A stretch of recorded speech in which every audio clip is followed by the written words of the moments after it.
আমিও,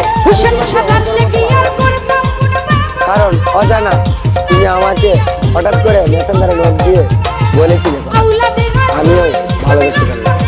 আজ